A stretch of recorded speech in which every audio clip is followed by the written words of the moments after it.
Welcome to Preservation Perspectives, the podcast of the Advisory Council on Historic Preservation, better known as the ACHP. I'm your host, Monica Rhodes, and if you're new here, the ACHP is the federal agency dedicated to safeguarding our nation's heritage through historic preservation review process outlined in the Section 106 of the National Historic Preservation Act of 1966. That's a lot there. But one of ACHP's duties is to ensure Indigenous peoples in our country are fully engaged in the Section 106 review process of historic preservation and are consulted early and often about the impact of federal projects on their historical and sacred sites. Today, I'm speaking with Ashley Fry, the new director of the ACHP's Office of Tribal and Indigenous Peoples, or OTIP, which oversees the ACHP's Indigenous initiatives.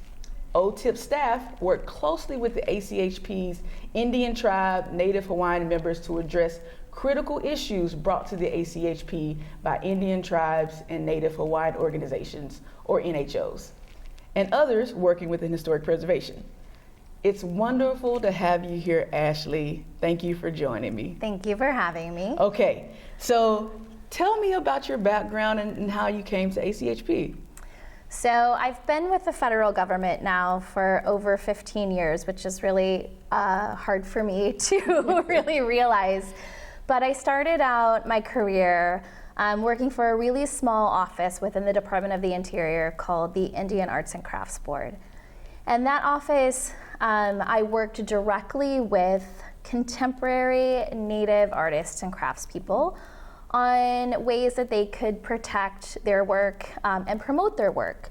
And that office also implements a law that makes it illegal for people to sell art and craft work as Indian made when it's not made by an enrolled member of a federally or state recognized tribe. So in undergrad, I got my degree in art history, and then I went to law school. And I'm also a member of the Choctaw Nation of Oklahoma. So this job to me was sort of the perfect job, right? It combined all of my interests, and I was there for about 5 years, and I really, really enjoyed the work and working directly with tribal creators.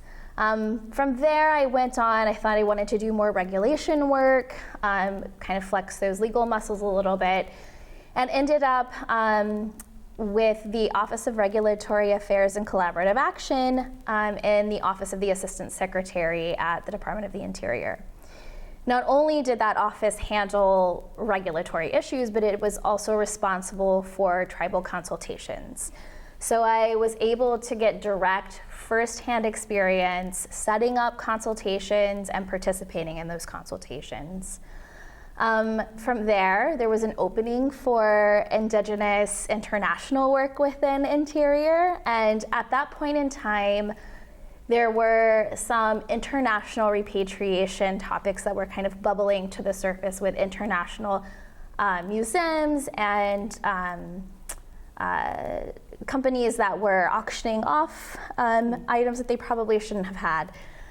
So I got interested in the repatriation from international institutions at that point. And from there, I went to the State Department and started to work for the Cultural Heritage Center as an Indigenous Affairs officer, worked directly with tribes again on returning ancestors and significant cultural items back to the United States. And was able to accompany several tribes to these international museums, as well as accompany international museum professionals throughout Indian country to kind of meet directly with tribes to talk about the importance of repatriation. My last position at State was as the Executive Director of the Cultural Heritage Coordinating Committee, which is an interagency body that works together to combat looting and trafficking of antiquities. But in that work, I did a lot of multilateral work at the Cultural Heritage Center, and through that really found that my passion was, again, working with tribes on cultural heritage protection and preservation. So found my way to the ACHP, found that the work that the ACHP does is very important and progressive, and so I wanted to be a part of that. So how did your experience at the State Department's Cultural Heritage Center and the White House Council on Native American Affairs prepare you for your role at the ACHP? So while I was at the Cultural Heritage Center, I had the opportunity to lead the White House Council on Native American Affairs International Repatriation Subcommittee, which led to a lot of interagency collaboration. Repatriation cannot happen with one office or department alone. It takes it takes a group effort to bring ancestors and other items home. But also at the Cultural Heritage Center, through my work with the Cultural Heritage Coordinating Committee, really was again able to dive into that interagency work. And then the multilateral work that I was doing really opened my eyes to how far the U.S. still needs to go when working with our Indigenous communities. But also, I think there's a lot that we do domestically that really could be highlighted more on that international stage. Again, looking at ACHP and the work on policies that ACHP has put out, we're able to be more proactive and less reactive when working with tribal communities. ACHP is small, nimble, and able to really push the envelope with federal agencies on their work with tribal communities and Native Hawaiian organizations. So, I mean, that's incredible, and I'm curious, could you share a case study with our audience about some of your past work with tribal in Indian country? Sure.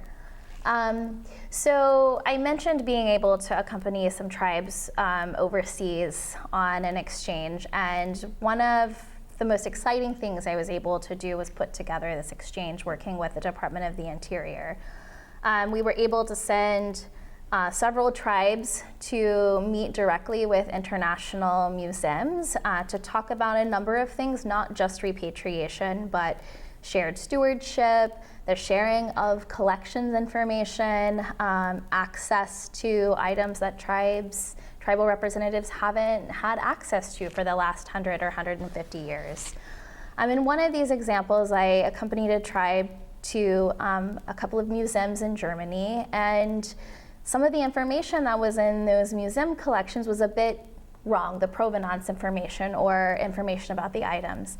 So having tribal experts in the room to, in real time, painstakingly go through the collection with the curators and keepers at the museum was really beneficial for both the tribe and the museum. So I think that was just really great to see that actually come to fruition and see what difference it made to both sides. Right. And I think what's important about this is, Indigenous people exist around the world, of course, but being able to have these intercultural, international conversations, to me, just even elevate even more important why your work is so important. So it's just not important for the U.S. and understanding like the history of the country that predates the founding of the nation, but how is that information then shared with other communities, other Indigenous groups outside of, and vice versa? Like what are they sharing that we need to hear that are also important? Right, I think there's a lot of lessons learned from both our experiences and our Indigenous people's experiences and international Indigenous experiences.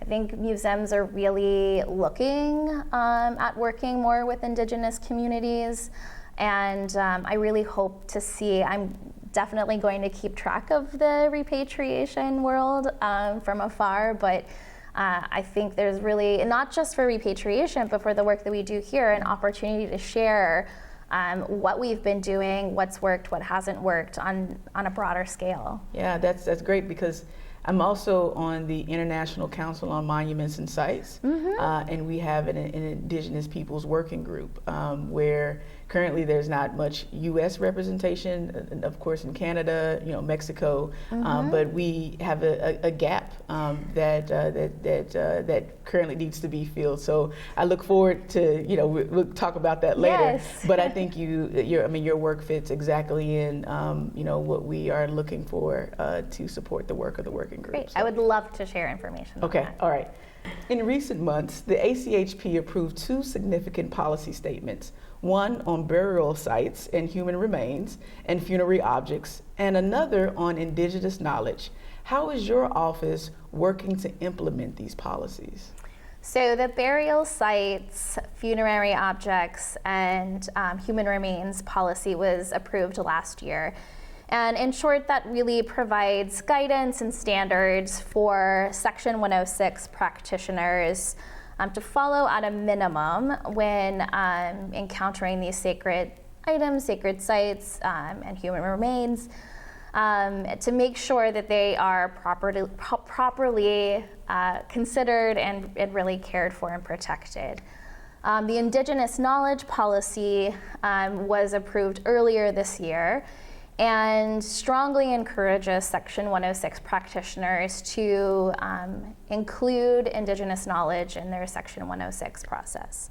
So both of those policy statements, we're looking at implementation over the next 2 to 3 years.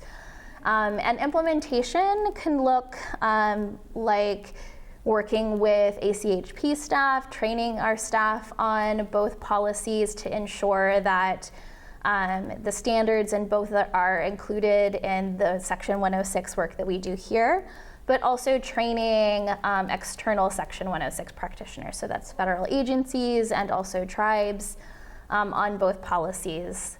And we're also hoping to see language from both policies kind of be integrated into other federal agency documents when it comes to 106 and tracking success stories with implementation.